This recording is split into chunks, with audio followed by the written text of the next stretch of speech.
The words hit the Family Feud studio like a thunderbolt that stopped time itself. Steve Harvey stood frozen at his podium, his microphone hanging loose in his hand, staring at the 84-year-old man who had just spoken with the quiet desperation of someone running out of time. The entire studio held its breath, because when someone that age talks about their final wish, everyone understands that final isn't just a figure of speech. "I want to see my wife," Frank Robertson had said, his voice cracking with 7 decades of love and 3 years of separation. "We've been married for 62 years, and I haven't seen Rose in 3 years. I just want to hold her hand one more time before it's too late." The silence that followed wasn't the kind that comes from surprise or entertainment. It was the heavy, sacred silence that settles when everyone in a room realizes they're witnessing something that transcends television, something that touches the very core of what it means to love someone for a lifetime and then lose them to circumstances beyond anyone's control. Steve Harvey, who had hosted thousands of hours of television, who had heard every conceivable story the human heart could tell, found himself facing something that broke every rule of game show hosting. Because this wasn't about points on a board or money to be won. This was about a man whose heart was breaking in real time, whose greatest treasure had been taken away not by death, but by something almost worse, the cruel mathematics of elder care in America. Let me take you back to how we arrived at this moment. How a routine Tuesday afternoon taping became a masterclass in love that endures, hope that persists, and what happens when someone decides that some things matter more than show business. It was mid-January at the Steve Harvey Studios in Atlanta.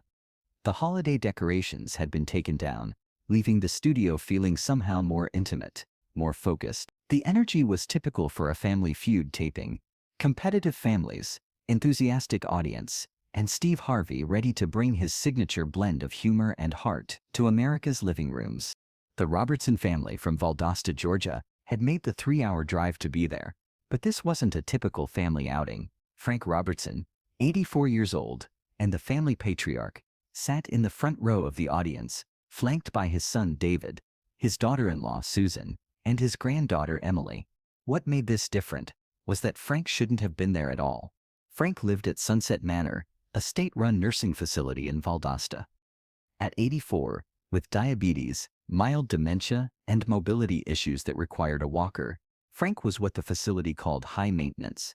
Residents like him weren't typically given day passes for game show tapings, but Emily, his 28-year-old granddaughter, had spent 6 months navigating bureaucracy, filling out forms, and finally convincing the facility administrators that her grandfather deserved one day of joy. The story behind Frank's presence in that studio was one that thousands of American families know too well. For 62 years, Frank and Rose Robertson had been inseparable, high school sweethearts who married at 20. They'd built a life together that had weathered everything: 2 children, financial struggles, health scares, the death of their younger son in Iraq, and countless everyday challenges that either break couples apart or forge them into something unbreakable. Frank and Rose had been the unbreakable kind, but when Frank's diabetes worsened and Rose developed Alzheimer's, their children faced the impossible choice that millions of families confront. How do you care for 2 people who need more help than you can provide, when the system designed to help them seems determined to keep them apart? The cruel mathematics were simple and heartbreaking. Frank needed medical supervision for his diabetes. Rose needed specialized memory care for her Alzheimer's. Their combined Social Security barely covered the cost of one facility, let alone 2, and the waiting lists for couples' facilities stretched longer than either of them had time left. So 3 years ago, Frank and Rose Robertson, who had slept in the same bed for 59 years, who had never spent more than a week apart, were separated by 227 miles and a system that understood medical needs but had no algorithm for measuring broken hearts. Frank went to Sunset Manor in Valdosta. Rose went to Memory Care Gardens in Macon, and for 3 years, except for brief, supervised phone calls that confused Rose more than they comforted her, they lived as strangers to each other, despite being married to each other. During the pre-show meet and greet, when Steve made his rounds, introducing himself to audience members, Frank had been polite but distant. When Steve complimented him on making the trip, Frank had simply nodded and said, "My granddaughter thought it would be good for me to get out." There had been something in Frank's tone, a weight behind his politeness, that made Steve pause. But before he could explore it further, it was time for the show to begin. The Robertson family had been selected to compete against the Martinez family from Florida, and from the moment the game started, it was clear that this was about more than typical Family Feud competition. David, Susan, and Emily played with a focus and determination that suggested this victory mattered in ways that went beyond money. Frank, for his part, watched from the audience with the kind of attention that older people give to things they want to remember perfectly. He cheered every correct answer, groaned sympathetically at every miss, and beamed with pride at his family's performance. But Steve, who had been hosting long enough to read subtext in people's expressions, noticed something else. Frank wasn't just watching the game, he was absorbing it, memorizing it, like someone storing up moments for a long winter. The game progressed through 4 rounds, with the Robertson family maintaining a steady lead.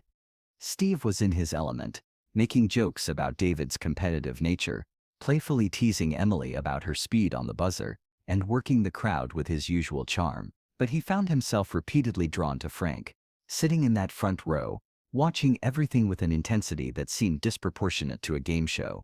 It was during the fast money round that everything changed. Emily Robertson was at the podium, trying to score the final points her family needed to win the $20,000 grand prize. The tension in the studio was palpable, but it was a good tension, the kind that comes from rooting for people you've grown to care about. Steve read the final question. Name something you miss most when you're away from home. Emily thought for a moment, then smiled. My family. It was a perfect answer that would have secured their victory. But something about those words, about the way Emily glanced back at her grandfather when she said them, made Steve pause before revealing the points. Emily, Steve said, his voice lower now, more personal. Tell me about your family. What makes them so special? Emily's composure, which had been solid throughout the game, suddenly wavered. She glanced back at Frank, who nodded encouragingly, then looked directly at Steve. Mr. Harvey, she said, her voice growing stronger as she spoke. My grandfather Frank has been married to my grandmother Rose for 62 years. They've never been apart for more than a few days, their entire marriage. But 3 years ago, the system separated them, put them in different nursing homes, 127 miles apart. And my grandfather, he's been dying a little bit every day since then. The studio began to quiet around them as people sensed that something significant was happening. The Martinez family stopped their strategizing. Audience members leaned forward. Even the camera operators seemed to focus more intently. Steve felt something shift in his chest, a recognition that this conversation was about more than Family Feud, more than entertainment, more than anything he'd ever dealt with on television before. What do you mean, separated them? Steve asked, though he suspected he already knew the answer. Grandpa needs medical care for his diabetes, Emily continued, tears starting to flow. Grandma has Alzheimer's and needs memory care. The only facilities they could afford were hours apart. So for 3 years, these two people who loved each other more than anything have been living like strangers, and it's killing them both. Steve looked over at Frank, who was now crying openly, not with embarrassment, but with the relief of someone whose burden had finally been acknowledged, whose pain had finally been spoken aloud. Frank, Steve said, walking toward the audience, abandoning his podium and the game entirely. Is that true? Frank nodded, his voice barely above a whisper. I haven't touched my wife's hand in 3 years, Mr. Harvey. Haven't seen her face except in pictures. She doesn't remember me on the phone anymore, but I know her heart remembers. I can hear it in her voice when she gets confused and asks who I am. He paused, wiping his eyes with a handkerchief that looked like it had been through this conversation before. I'm 84 years old. I know I don't have much time left. And my only wish, my only prayer, is to see Rose one more time. To tell her I love her, to hold her hand, and remind her heart what it already knows. Steve Harvey, who had made America laugh for decades, who had built a career on quick wit and perfect timing, found himself completely overwhelmed by the profound sadness and enduring love of this 84-year-old man. But what he did next showed why some moments matter more than entertainment. Steve turned to address the entire studio, his voice carrying an authority that transcended game show hosting. "Ladies and gentlemen," he said, "I need everyone to understand something. Frank Robertson just told us about a love story that's been going on for 62 years, and I need to ask you all a question. How many of you believe that love like that deserves to be honored?" The audience responded with immediate, thunderous applause, but Steve held up his hand. He wasn't finished. "Frank," he said, turning back to the elderly man, "where exactly is Rose right now?" "Memory Care Gardens in Macon," Frank replied. "About 2 hours from here." Steve looked at his watch, then at his production team in the booth. What he was about to do had never been attempted in television history, but some things matter more than protocol. "Frank," Steve said, his voice growing stronger with each word, "we're going to pause this game, and we're going to bring Rose here. Today. Right now."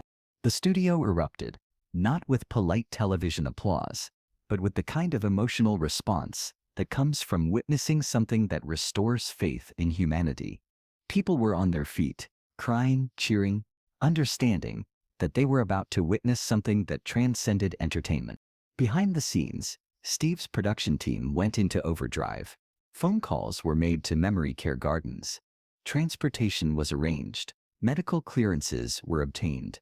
And most importantly, Rose Robertson, who hadn't seen her husband in 3 years, was gently prepared for a reunion that would either confuse her or heal her, depending on what her Alzheimer's-affected mind would allow. The wait was excruciating and beautiful. For 90 minutes, the studio remained full, no one wanting to leave, everyone understanding that they were about to witness something sacred. Frank sat in his chair, alternating between nervous excitement and fear that Rose wouldn't remember him, that the reunion he'd dreamed of for 3 years would only bring more heartbreak. Steve stayed with Frank throughout the wait, not as a host, but as a friend, holding the old man's hand and talking about love, about marriage, about what it means to choose the same person every day for 62 years.